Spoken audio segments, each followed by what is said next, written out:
nasara abdah wa a'azza jundah. Allah pasti memperkuat tentaranya. Siapa tentara Allah?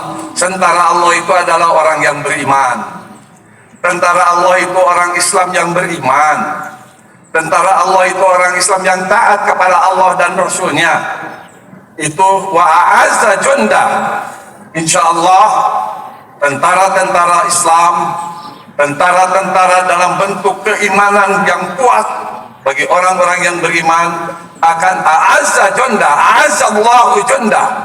Allah akan memperkuat hatinya, memperkuat jiwanya, memperkuat tenaganya, memperkuat tekadnya, memperkuat nikmatnya, memperkuat niatnya. Untuk apa?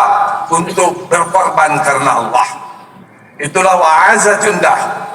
Kalau anda tidak mau berkorban karena Allah, maka inna syani'aka wal abtarnya tidak berlaku.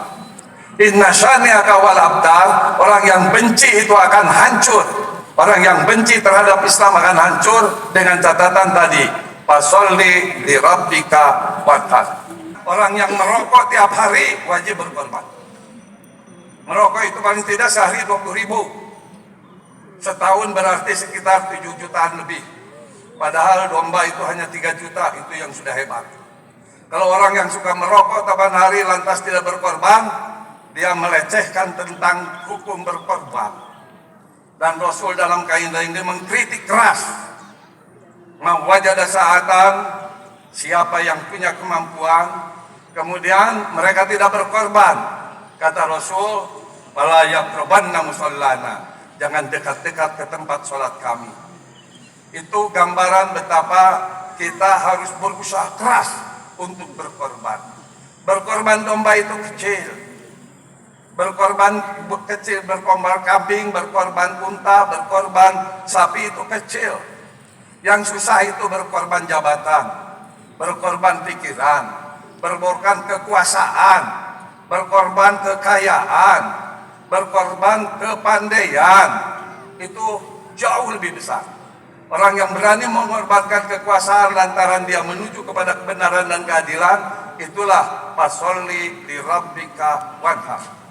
Orang yang betul-betul sholat karena Allah dan berkorban karena Allah. Ma'asyiral jamaah rahimakumullah. Allahu akbar, Allahu akbar, Allahu akbar walillahil hamd.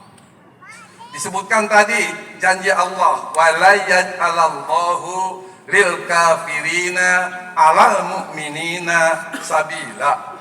Allah tidak mungkin memberikan kemenangan bagi orang-orang kafir bila menghadapi orang yang beriman. Tolong dicatat dalam hati. Surat An-Nisa ayat 141. Walayaj'alallah, Allah tidak mungkin lil kafirina, bagi memberikan kepada orang kafir, alal mu'minina, saat berhadapan dengan orang yang beriman, sabila, jalan kemenangan. Tidak mungkin Allah memberikan jalan kemenangan bagi orang-orang yang kafir saat menghadapi orang yang beriman. Loh, bagaimana kalau kenyataannya banyak kelompok-kelompok mukminin? Apakah di Amerika, apakah di Timur Tengah, apakah di Asia Tenggara, Asia Timur, kok kalah dengan orang-orang kafir?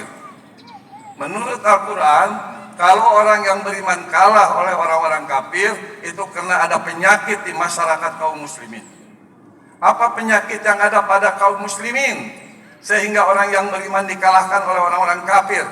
Kalah dalam berkorban, kalah dalam berbudaya, kalah dalam berpolitik, kalah dalam berekonomi, kalah di dalam mengurus tetangga, kalah di dalam masalah IT, kalah dalam masalah teknologi. Mengapa kok orang yang beriman jadi kalah tatkala berhadapan dengan orang-orang kafir di dalam masalah ekonomi, masalah politik, masalah budaya?